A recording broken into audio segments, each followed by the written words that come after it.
something went on here, something went on there.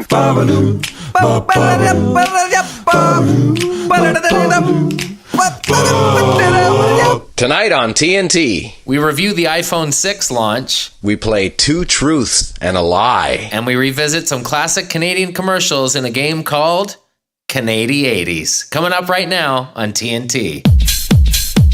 Hello, Jonathan. How you doing? Jeremy Taggart picked up the phone when I called so we can start the show. Ooh, nice. We should do a little 1-2 punch acoustic stuff. If you're Bono, let's get right to it. If you're Bono, let me rephrase that. If I'm Bono, I would be face down on a beach in Ibiza because I won.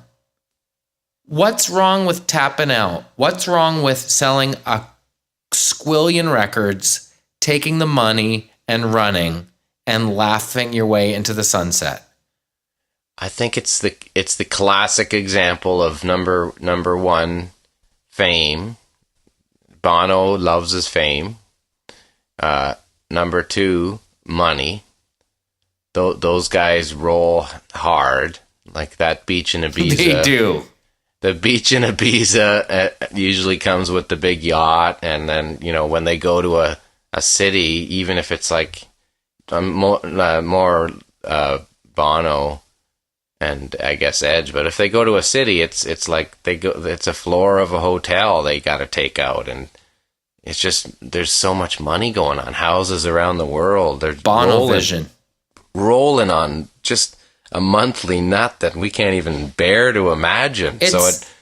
We're obviously talking about the Apple iPhone 6 deal that they had today, and they trotted out the Bono of it all. But I have a theory that at a certain point at that level, there just isn't enough money in the world. Because like you say, if you have the house in LA, you need the beach house in Malibu, you need the place out east in New York, you need the place in the Hamptons, you need staff at all those places, you need vehicles at all those places. I remember seeing an article where, it was like Harrison Ford and Jim Carrey make $20 million in a movie, but if you break it down after they pay all their people, I think they make about minimum wage. It's crazy. So, and the other thing is that why Bono's in the spotlight still in this Apple thing?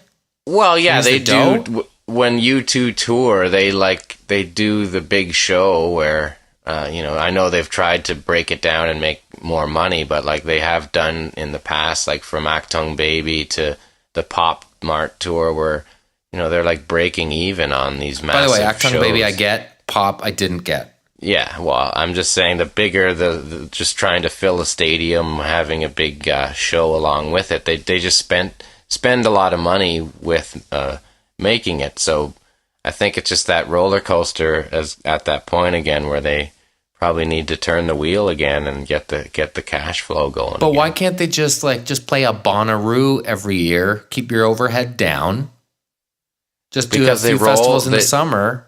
That's like a feasible. You and I can understand that. Like how can you not live on a few $100,000? Like sort things, and you're loving it and having a good time. But when you're rolling at like a million or $2 million a month on a nut, that's you got to keep making money. Is it U2 that pays their sound guy as an equal fifth member, or is it the guitar tech?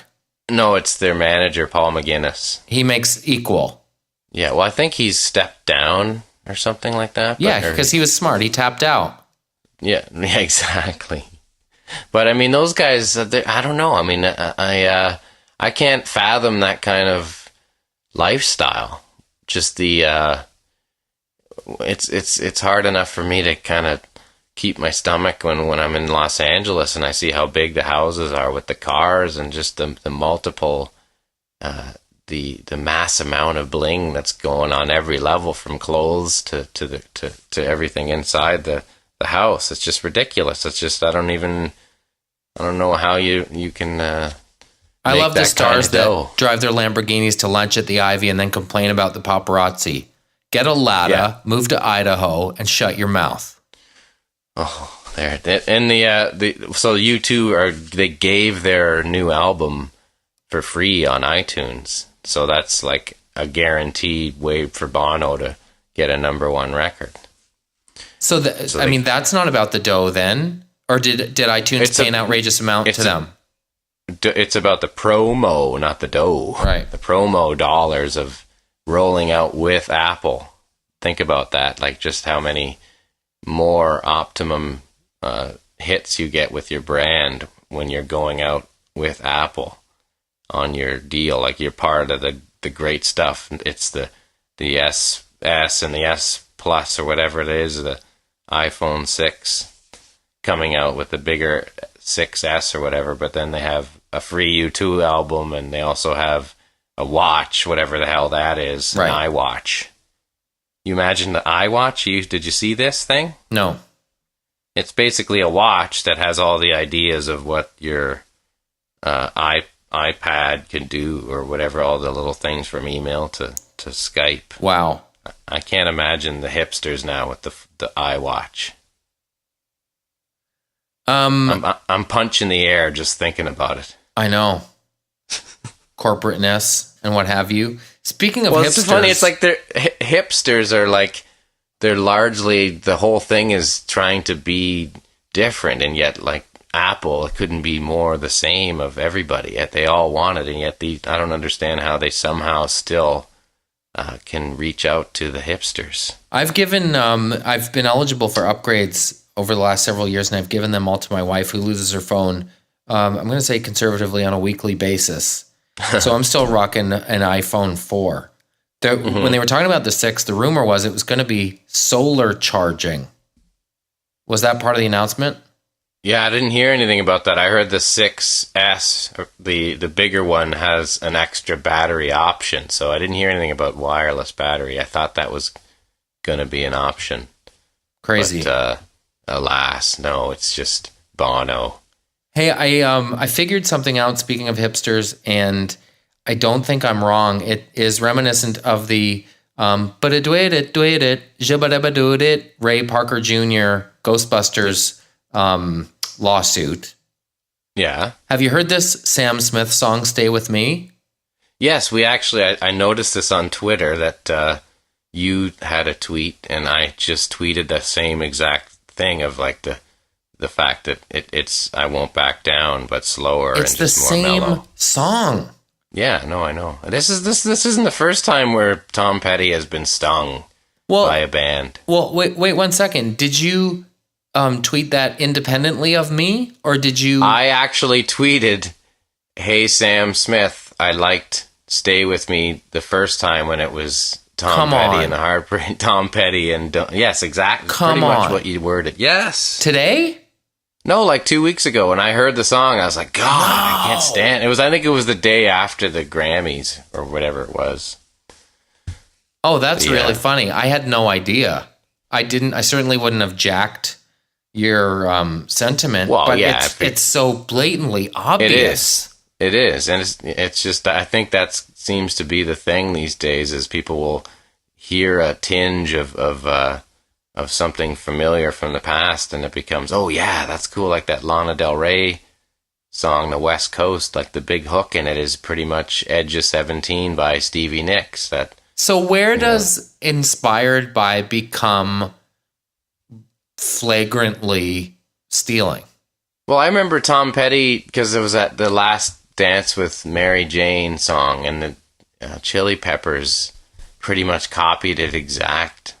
And he was just like, said he was too lazy. He's like, whatever, I know it's the same, but who cares? And which Chili Pepper song sounds like that?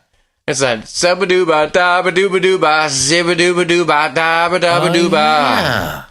It's exactly the same. Right. Yeah. It's the same as the Last Dance with Mary Jane. Crazy. Literally. Yeah. So it's totally, and he was like, yeah, whatever, man. I don't have time for this. Who cares? Chili whippers.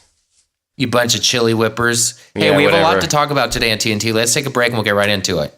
All right. Hang on. Let me ask you this right quick. You know what I mean? Welcome back to Taggart and Torrens. Hi, Jonathan. I'm Jeremy Taggart. Jeremy, Jonathan Torrens here.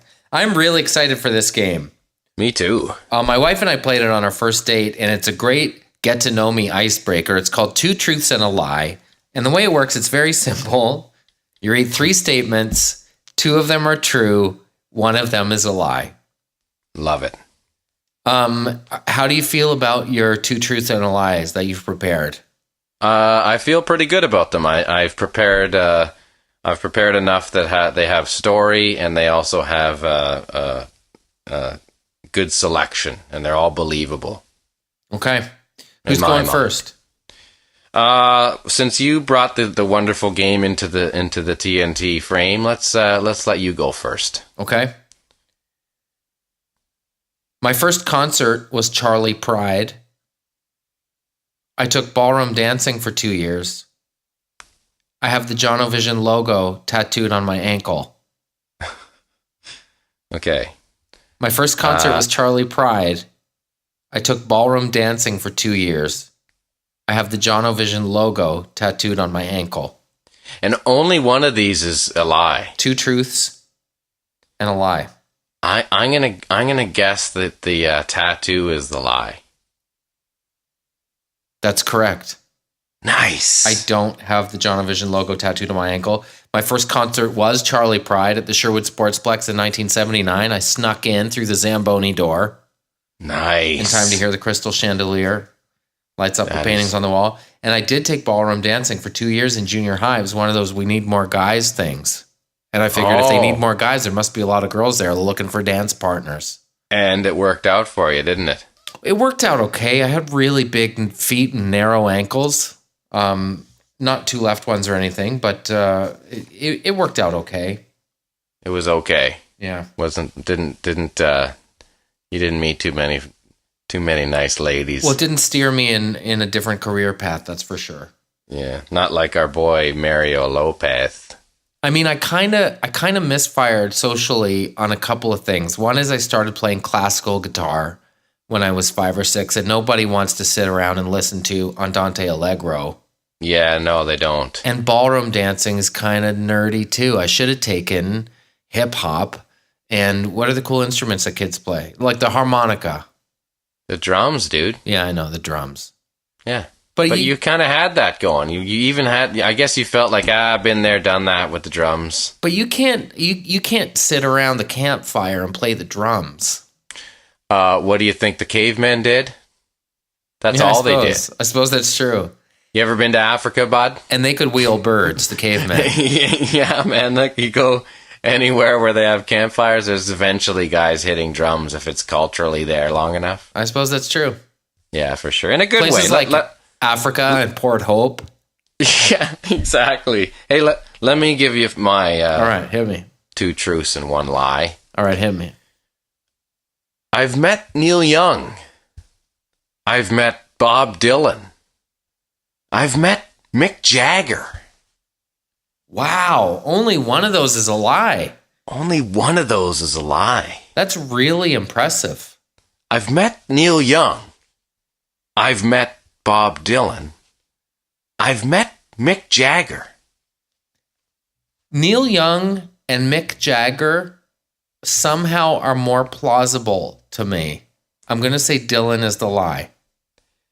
Nice, you got it. Yeah, Dylan is like the Black Panther of music. You have to... Doesn't happen.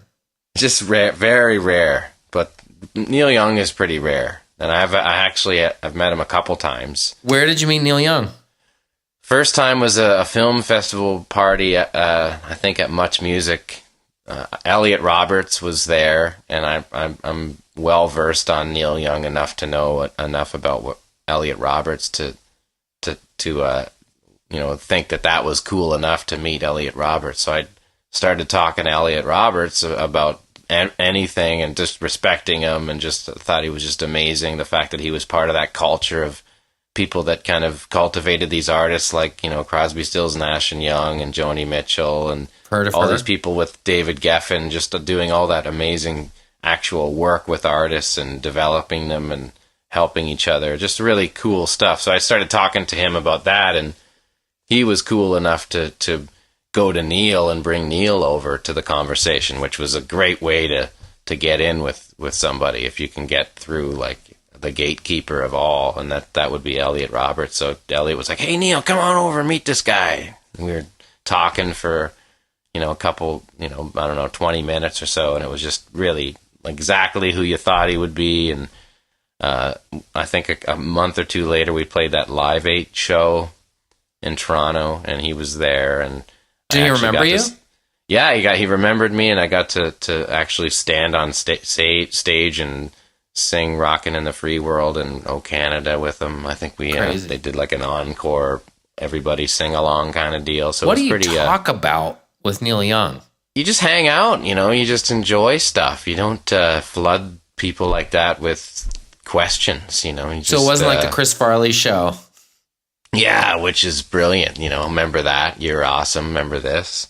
But I just thought he was one of those guys exactly like you think he would be, and just a genuine, honest, nice guy. And Mick Jagger, I didn't spend too much time with, but we played a show with them in Moncton with the Stones, and I guess the only real conversation was him telling us how full the house was and how excited he was about that. And there was like 80,000 people at $150 a ticket for the concert. So what was he excited about? A crowd that size?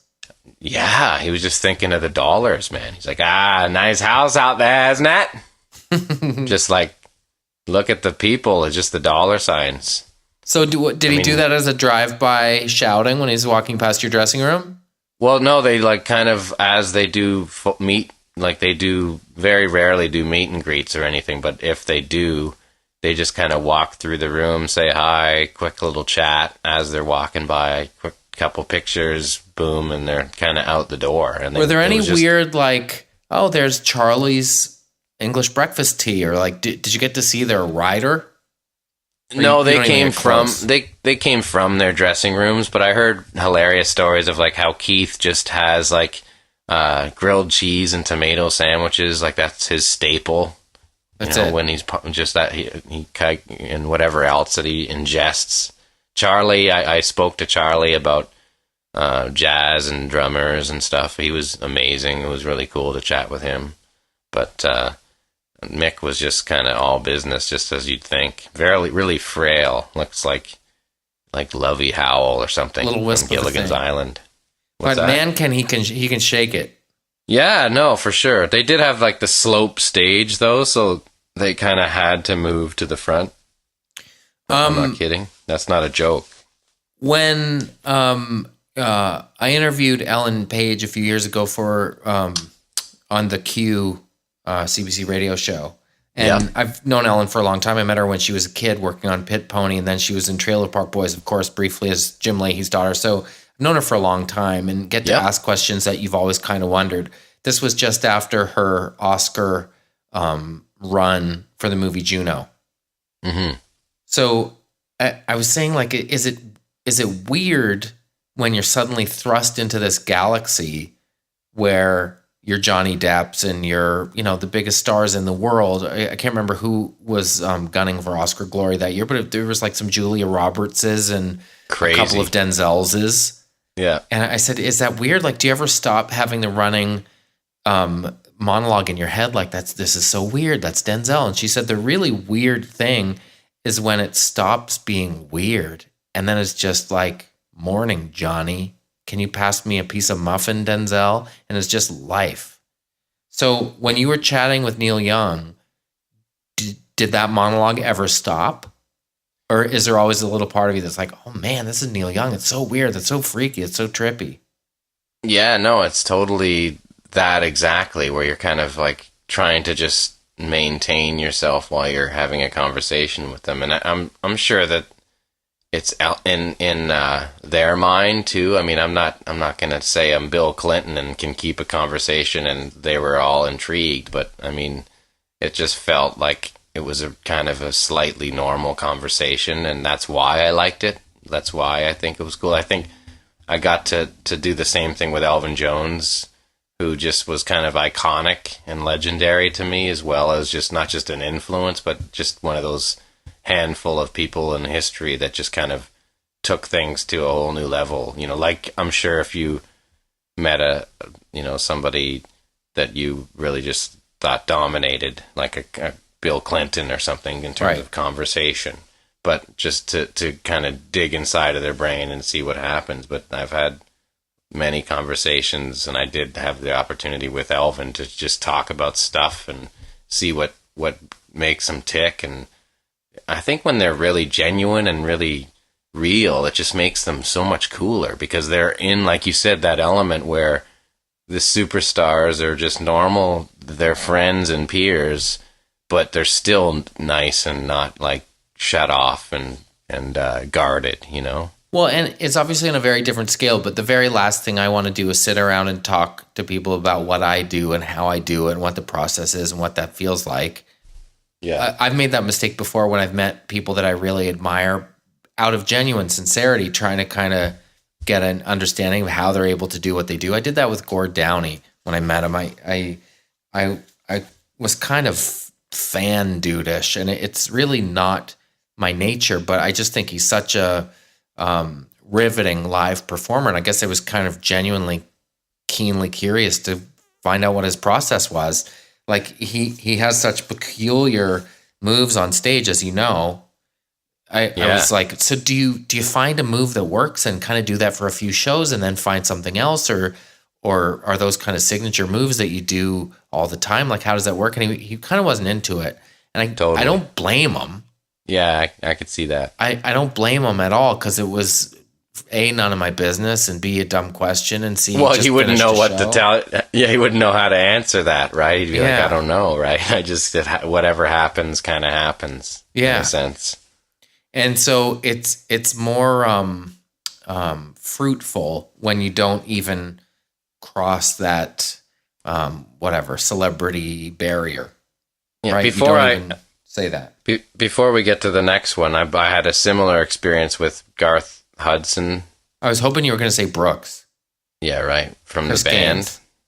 Garth Hudson from the band, who's like the, wizard type keyboard legend that was always, making that magical stuff. And you nerded him out with your innate knowledge of his gear? Everything. Just being a legend in his understanding of music and just what he could do to augment arrangements and stuff. But when I interviewed him, it's like it was always great talking when we were just shooting the shit about anything. But as soon as I started talking about like time, or the 60s or who he was with, he would just start shutting down and it would not, it wouldn't go anywhere. So it was like I had to keep kind of chipping tiny little bits away and hopefully have him, bring the wording out or talk about stuff. But yeah, it's a tough process of conversation with those type of people, because sometimes they've been in that kind of lifestyle and they're just burnt out a little bit from it. Because imagine being, backing Bob Dylan and getting booed every night. Well, right. And it's also a hierarchical thing, right? Once you allow that these people are, of interest to you or on a pedestal of some kind, then you've put them in an uncomfortable position where they feel like they kind of aren't equal somehow. Yeah, for sure. Hey, who's next? Is it yours or mine? Yeah, it's mine. Okay. I once got spit on by a camel. I briefly dated all the way with Stephanie K from Degrassi. I tried out for the boy band Soul Decision. Do you remember? Ooh, it's kind of crazy. I've been thinking maybe. Yeah, you just brought it right back. Kind of faded, but I'm feeling all right. Remember? Were they Canadian? Yeah. Okay. We were. I once got spit on by a camel in the face. Once got spit, and Stephanie K? I briefly dated all the way with Stephanie K from Degrassi. I tried out for Soul Decision.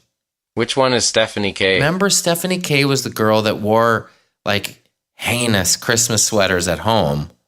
And then as soon as she left home on her way to school, she'd take off the wool sweater, revealing a tank top and short shorts underneath. And her parents told her she shouldn't dress that way at school. So everybody at school deduced that she must be some type of hoe.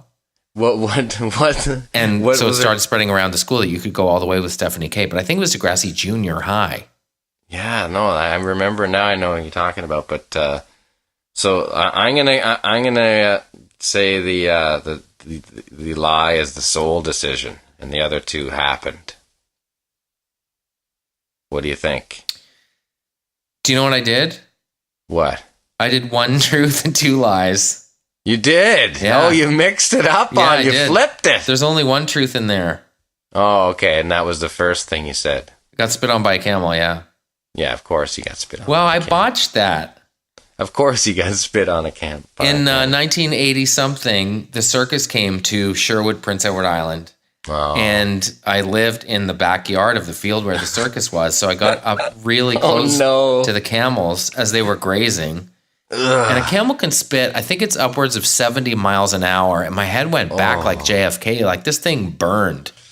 And it stings like and smells bad, right? Yeah. It stinks, right? Yeah. It doesn't smell great. And it doesn't feel great. Your pride doesn't feel great. And it also hurts your face.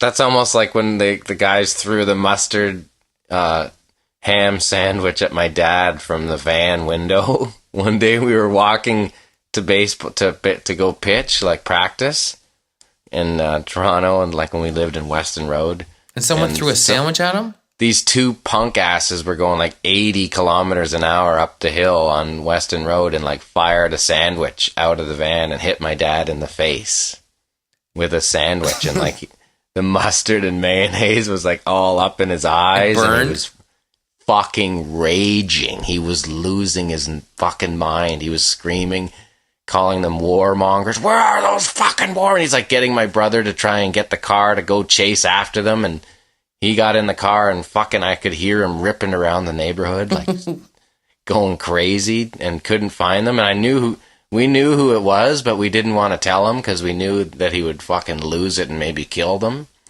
Driving with mustard in his eyes. Don't fuck with Ronnie. Don't throw a sandwich at Ronnie. Were they throwing the sandwich out the window and it happened to hit him, or they were throwing it at him? They were throwing it at him. They were like long-haired punks, like, fucking total, just messing around. Oh, like warmongers. Yeah, like warmongers. Total warmongers. Total warmongers. Okay, so I'm going to go here to mine. All right, hit me. The last one. And is yours 2 truths and a lie like it's supposed to be? Yeah, or is it 1 truth and 2 lies? This is 2 truths and 1 lie. Okay. I've pissed on a sleeping friend. I've pissed on a guy's leg under a table in a bar. I've pissed on a rack of mink coats. Wow. I pissed on a sleeping friend. I pissed on a guy's leg under a table in a bar. And I pissed on a rack of mink coats. Full disclosure, I know the mink coats is true. Yes. I know that's true. You know the mink coats is true. Okay, so that's I'm gonna say the other truth is on a sleeping friend. That's not true. Really? I would never do that. Yes. But you would on a guy's leg under the bar? Who was an asshole. So he was not your friend. A guy's leg under the table at a bar. Who was not my friend? Okay. Start at the start and don't leave out anything. We were in Scottsdale, Arizona at some like dude bar, like a place you would think that's in Scottsdale, Arizona. At the Dirty Bro. Yeah, well, not dirty. It was kind of like fake she trying to be hip, So you had a bunch of like, plastic kind of people and then these like bro dudes. And these bar stools, or the tables were high up. And these guys were so annoying and I got so drunk that I thought it would be funny to my buddy to be like, hey, check it out. Like under the table and pull out my pants down and piss like around the table on the floor and like on these guys' pants all over. My buddy's like looking down and it's like kind of going about their floor down and on their pants and up and on their pant legs, but kind of lightly, not too hard because it's they're moving around. It's kind of a dancey place, but it's literally pissing all over their legs. And it was so ridiculous. Are you fearless or are you just that wasted? I was so drunk that I just thought it would be kind of funny and they didn't even notice. That's the crazy part. Did that ever backfire on you? That's the only time I ever did that. I would know, like, these guys were just killing me with the doucheness. And I just was like, here's one for the guy that can't stand douche idiots. And they didn't notice, obviously. No, but I did it with my friend, and it was enough for me to let him see that it was going on. Was he terrified? Yeah, he was like, you fucking can't do that. Because bros travel in packs, and you could have been bros down. Yeah. It was just this, like, total, like, it was going to be me and him getting shit kicked outside by a bunch of guys with their hats backwards. Now, in fairness, a lot of the urine incidents in your life happened before you quit drinking. So it's almost like it wasn't even you, it was a different time. But tell the mink coat story, because it's outrageous. Well, the mink coats is still one of those ones I have to be careful because I don't want to say where it was because they may or may not have the footage. But it was at a big party at a gala place. And like it was one of those like, oh man, I'm going to, kind of go off this way to find a bathroom. And then I was like, what's this here? And I just saw this massive, ring of mink coats. And I was like, kind of that when in Rome, met the you only live once, met the swinging on a chandelier, just all those things of the full on like Keith Moon-ness in my head. That's rock and roll, like, man. I got to do this. And Mike Smith, our friend, happened to be over there in the same vicinity. And so I went over and I opened the coats and put them around me. And I was like, And then Smith was like, Taggart, what are you doing over there? And I'm like, and he was like, he just couldn't bear to believe what was happening. Mink coats. Yeah. Like, and I looked at this price tags.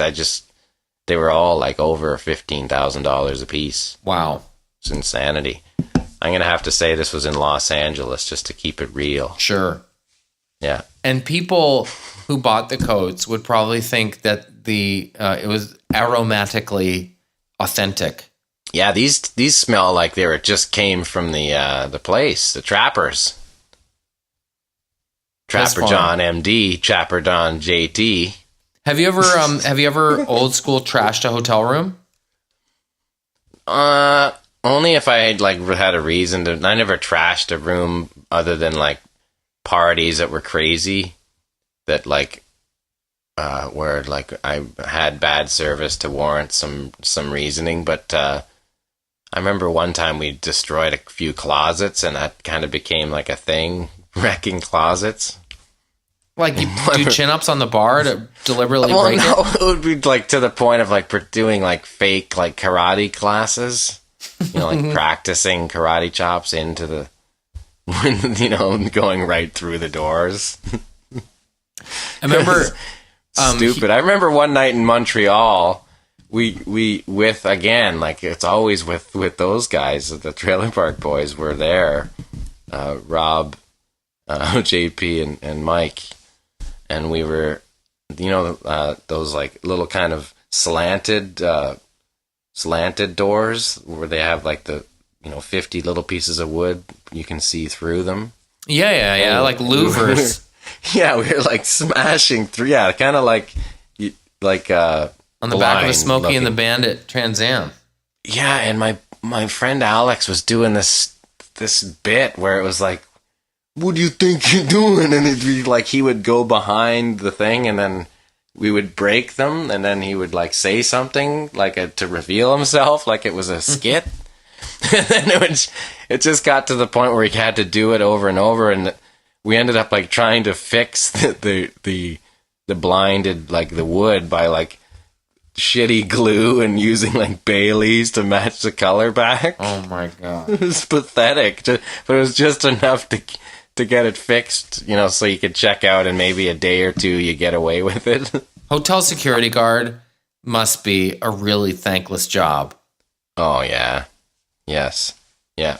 Did you guys kick in the closet door? No, man, it was like that. Okay. Yeah, exactly. Who threw the 4-foot potted plant down the stairs? I don't know, man. It was like that when I got here. I don't know. But it sure was loud, eh? We'll take a break. We'll be right back on TNT. Fucking ready? Hey, Jonathan. Yeah, bud. Do you want to play Canadi's 80s? Yeah, I do. Anything with a name like that, I'm in. What it is commercials from the 80s that are Canadian. I'm in. Classic. Canadian 80s. Yes. And I guess you don't necessarily have to guess it, but we're kind of reminiscing in a sense. As we tend to do. If it's Canadian and it's more than 30 years old, that's our wheelhouse. Absolutely. Because it takes us back, and it also just kind of replays a moment in history. Can I start with a classic Ontario health campaign ad? Sure. 1984. I might not know it, but tee it up. Yeah, this one is a beauty. Dad, can you fix this? Sure, buddy. Uh-oh. He sounds banged up.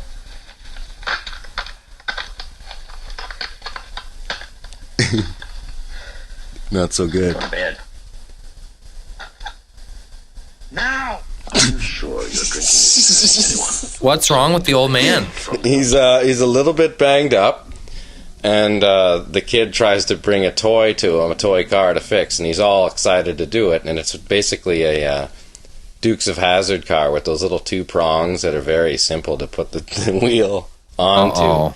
And he can't figure it out, Jonathan. He's having a little bit of a problem. Let's just catch the little bit again here. Is daytime banged up, or is it night? Go to bed.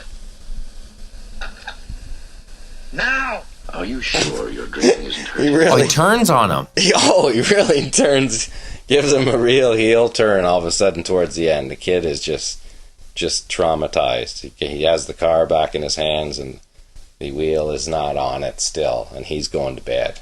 Now, the one thing I learned at Alateen, aside from you can't steal home playing soccer baseball, is that you can't phone in sick to work for an alcoholic. You have to let them hit rock bottom. Yep, you gotta let Dad find it on his own. But Dad goes from 0 to Dixie in a nanosecond in that thing. Holy cow! Yeah, he's partying with the kid and he just turns on him. Yeah, he's ripping on some real deep. It's like a triple scotch. Little rocks in there for sure. Backfilled with a rockaberry cooler. Yeah. Hey, do you got one, or do you want me to go with it? Yeah, let me tee this one up. Yeah. Got this one for you. This was tugs at the heartstrings a little bit, but it's a theme we can all relate to. Take a listen. Steve! Fred! John, come on! Fred! Mario! Tommy! Mike! Patrick, come on! That's Albert. Scott! Yeah. Wait a minute, I got Johnny, come on! Johnny's Poor over on the Albert. picnic table. He's not even on the ice. Yeah. Guess that leaves Albert. Hey, he's your kid, brother. You take him. I guess that leaves Albert. Come on, Albert. Nobody wants moldy old Albert. It's Canadian Tire. Poor And- Albert. He gets shut right down, eh? Here's the thing. They pick teams. They take everybody who's on the ice. And just because it's not bad enough, Albert's the only one left. The captain takes a guy sitting over on the picnic table who doesn't even have his skates on yet over Albert. This is Like, hard. Albert's such a piece of garbage. We'd rather take Colin, who's still in his galoshes. To be honest, like I wish they'd show him skate first. You know what I mean? He's probably just all over like just the butter skates going They all should over have the had place. he had the Micron plastic molded skates. He's an ankle skater. And he looks like he's just kind of threw on the winter hunting cap that just happened to be in the closet. Were you ever Albert? Not really. It wasn't really Albert.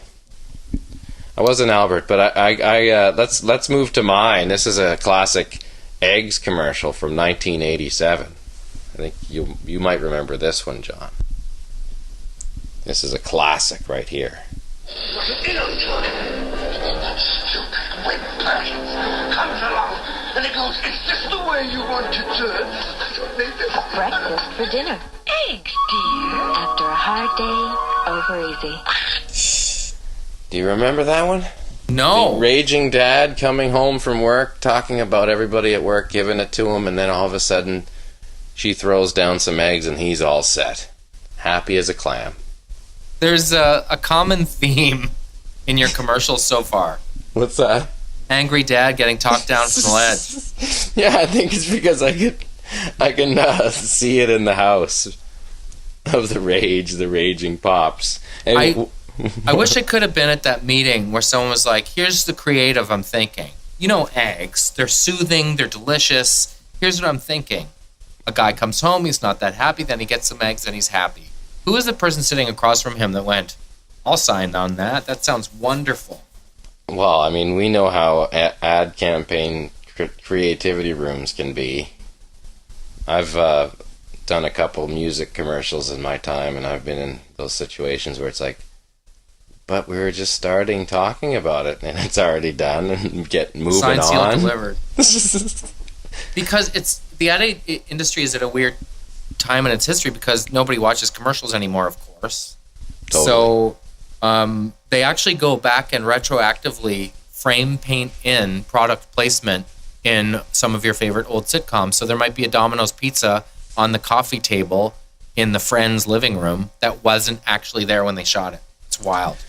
That is crazy. Is that just like some beyond extra dollars on the side, like another few deals? Oh, that'll be in syndication starting in 5 years, but we're going to keep it for the time being. Oh, man. I got one for you, bud. Okay, hit me. Feast your sound holes on this. I am Ashtar, a robot from Planet Danger. I can put my arm back on. You can't. So play safe. Do you remember Astar? I remember Astar. That is a totally, that's a top 5 memory for sure. I think that was always on before Inspector Gadget or whatever in the morning. That is a classic. He can put his arm back on, okay? You can't. So play safe. Play safe. The Log Driver's Waltz is popping up as a Canadian commercial. That's a good one. Let's hear a little bit of that classic. There's that actually one. Is that not, that doesn't play anymore? You don't hear that one anymore, do you? I don't know. Roots has a T-shirt this season. That's a limited edition Log Driver's Waltz T-shirt, and they also have one that's for the Shandai. Remember the hockey sweater? The jersey. Oh, of course. No, I remember that. The Shandai was. They always would play them like at the ends of in between commercials or in between shows. Yeah, interstitials. Late at night, and they would just come on, so you'd see them pretty much every, 2-3 times a week. So they're cemented in our brains. Same with Hinterland Who's Who. All right, take a listen to Log Driver's Waltz.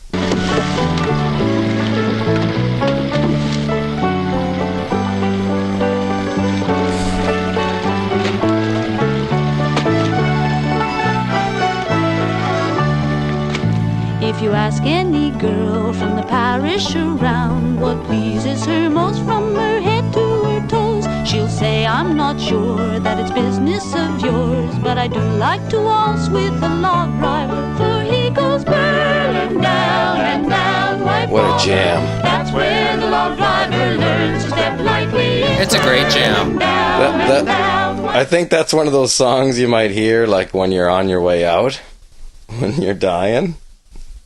Yeah, I might. Here's one that you might remember. Check this one out right here. Oh, here's a great ad. Retro Ontario. Listen carefully. This man is using an amazing electronic breakthrough that lets him hear a pin drop across the room. It's the Whisper 2000. Gives you the astonishing experience of super hearing. No more embarrassing complaints when you watch TV. He does the arm rip when he's watching the game. Look, adjust the volume for your personal listening. With Whisper 2000, you don't have to turn up the volume. No more fights with the kids when he's watching the Sunday game. Adjust volume to hear better than anyone in the room. You can even hear a whisper 100 feet away. Oh, there's the baby upstairs. No problem anymore. You can hear it on the Whisper 2000? Okay, we gotta hear that again. Hear me back there? I can't hear from back here. It's like, good luck talking to me right now. I am done. Right here at the back seat of the car when it's a little loud. Yeah. He's just sitting there. He's just sitting there going, I can't hear you back from here. It is right here. Back seat of the car. I can't hear from back here. Now sit back, tune in, and talk comfortably. Imagine. I'd love to see the raw tape of the auditions for that. And he's like, he's got the big executive suit on, so it's like, we're trying to talk business, and good luck, bud. You're not going to get a job. I can't hear you back here. I can't hear you back here. And here he is at the movies with his wife. In the back seat of the car. I can't hear from back here. Oh, now sit back, but listen to his response. Comfortably. Can you hear me back there? Loud and clear. Use Whisper wow. 2000 in theaters. Loud and clear. Brenda, Let's have a little fire up there. Oh, he's arguing with his wife, saying, man, what's he saying in this movie? What's going on? And his wife's like, Brenda, I love you. And he's like, ah, and he's losing the plot. People are upset.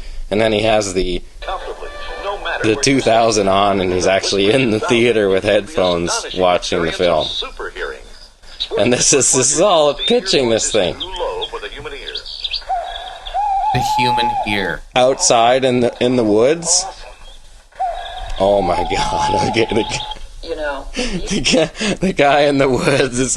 He throws out. Listen to what he says when he's listening. The guy in nature. Awesome. Totally awesome. Awesome. Totally awesome. So yeah, that's the Whisper 2000. That is a that's a classic. I don't know if it's Canadianity, but it is it's pretty around good. The same time as the Clapper. Do you know what one I was trying to find, and I haven't been able to find it on the internet? It's a Maple Leaf Foods commercial where a mom is cooking breakfast in the kitchen, and she yells up like, "Time to come downstairs, Timmy," and there's no sign of Timmy. So she puts some maple leaf bacon in the frying pan, and suddenly Timmy appears with Bedhead in the kitchen, and she turns around and says, "Bacon gotcha, eh?" Oh, really? There was a whole campaign called Bacon Gotcha, eh? Oh, Bacon Gotcha, eh? Where bacon would draw people out of their preoccupations. I don't, I remember the commercial a little bit, but I don't remember the Bacon Gotcha, eh? Bacon Gotcha, eh? How Canadian is that? That's super, super Canadian. Maybe we can find that on Twitter if somebody can. Maybe some of our listeners have a copy of Bacon Gotcha, eh? Yeah, and don't forget, if you can find Bacon Gotcha, eh? On the internet, please send it to Taggart and Torrens on Twitter. Hashtag Bacon Gotcha, eh? Gotcha, eh? Speaking of hashtags, let's talk about the ALS Ice Bucket Challenge for a minute. You did yours. I did. I actually went up to Baysville to my mom and pop's place, and I did it with my dad and my brother, and my mom was filming, and it was kind of funny because the first time I did it, I went to Baysville and I got the three bags of ice, $9 at the local Baysville spot there. And I went $3 a bag? Hey, whatever. It's good for the local economy, I guess. Sure. Yeah. So I put a floor tom, and I got that. That was a little different than a bucket. Took a head off the floor tom and filled it with water and ice, and it was super heavy. So I had to get my dad and my brother James to help, and they poured it on. Took great pleasure in doing that. They did. It was super heavy, and it poured it on me. And of course, the first time we did it, my mom forgot to press the record button. No. Yes. So I had to do it again. Were you soaking wet at the start of the second one? No, I had to full reset. Yeah, full reset. So I had to get my extra clothes that I was going to wear the first time to do it. So I had no dry clothes after the second time, and I had to pick up ice off the grass. So it had a real kind of greasy edge to it. There are, oh my gosh. Yeah, for sure. And it's only like 10 seconds, because my mom only got a little bit. Of course, that's what happens when you put your social media into the hands of a 60-plus-year-old. Get what you pay for, bud. Yeah, for sure. There is, of course, a great video going around of ALS Ice Bucket Challenge fails. Yeah. Where same thing, it's really heavy, so people lift it up and it lands on their own face, or it lands on their friend, or they slip in it, or fall in the lake, or whatever. Yeah. Did you happen to see Paul Bissonnette's ALS challenge?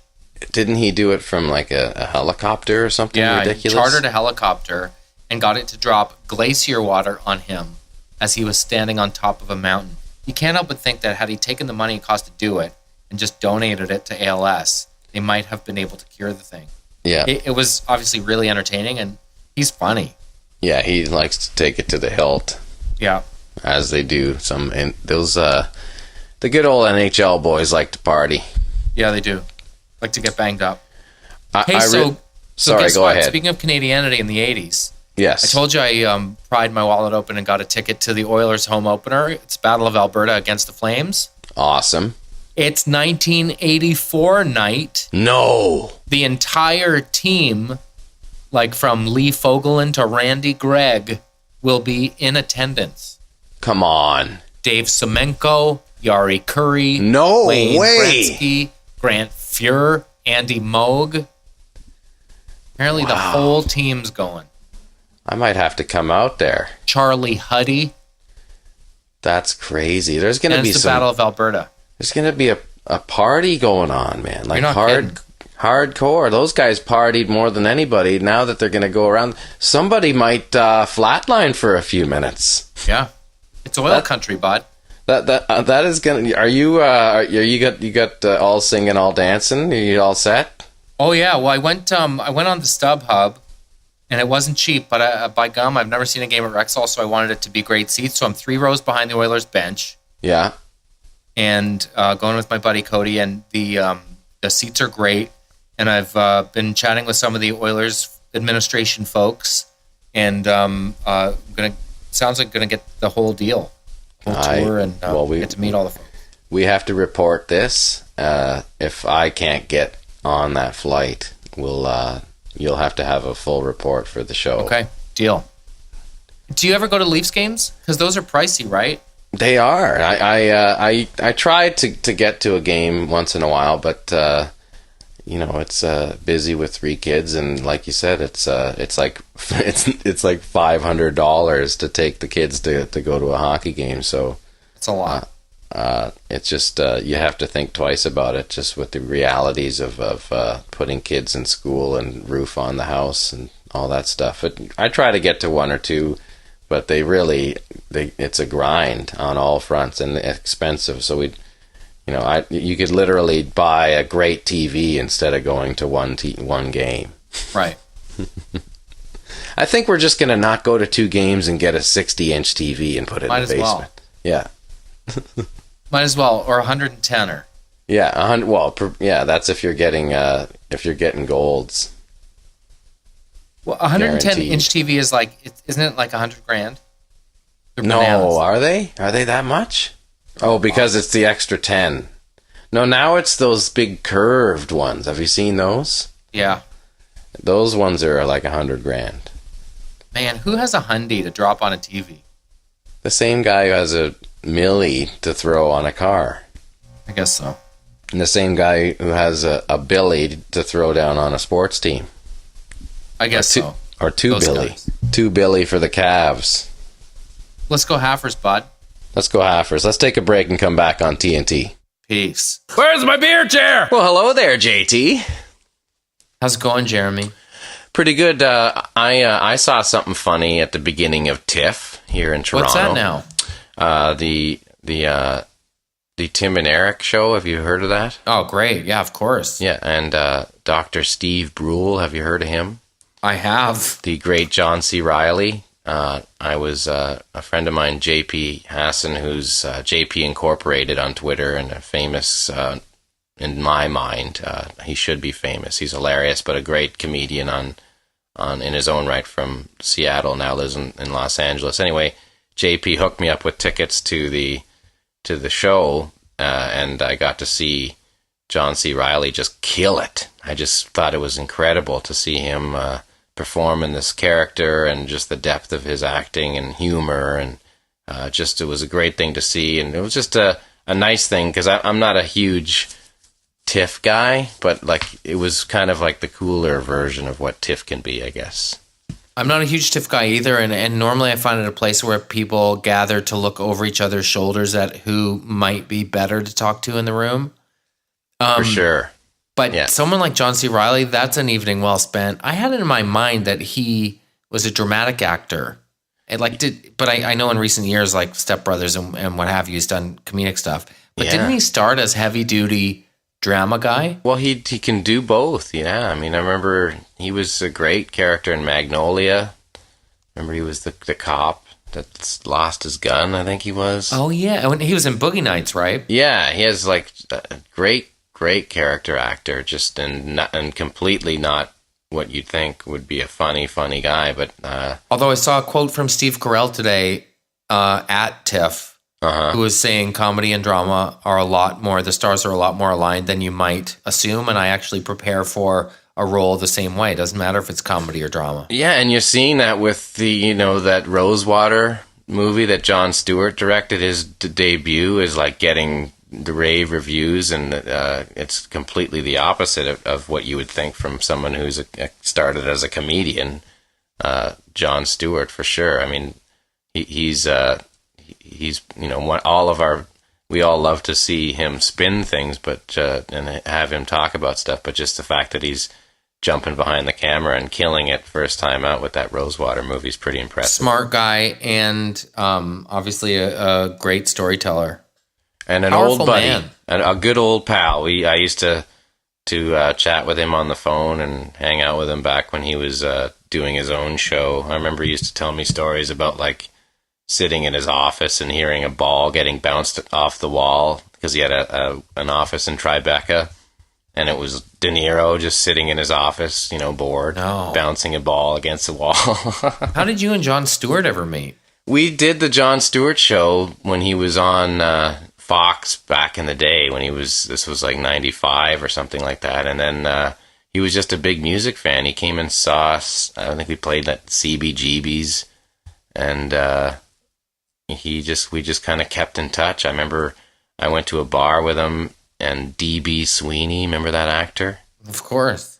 And they were playing quarters and getting just hammered and gunned, and that was kind of like, I guess, our bonding.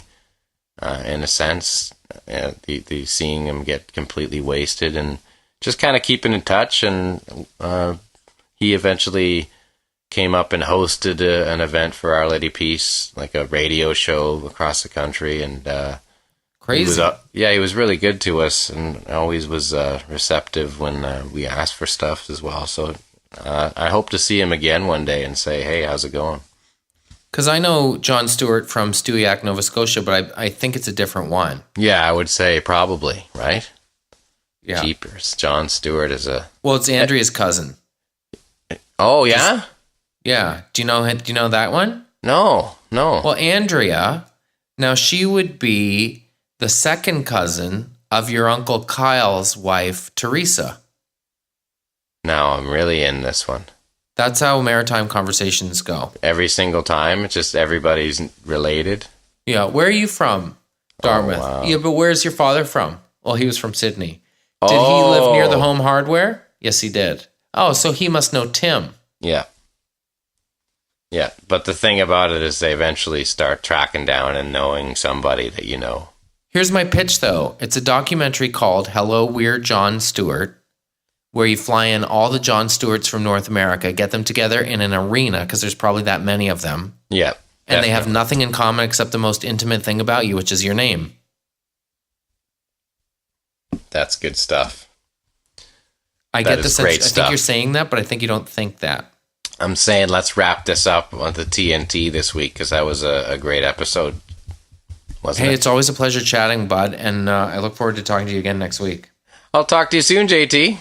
Do me a favor. What's that? Take care, bud. Would you like some egg and beans? Fuck off! You're not my mom!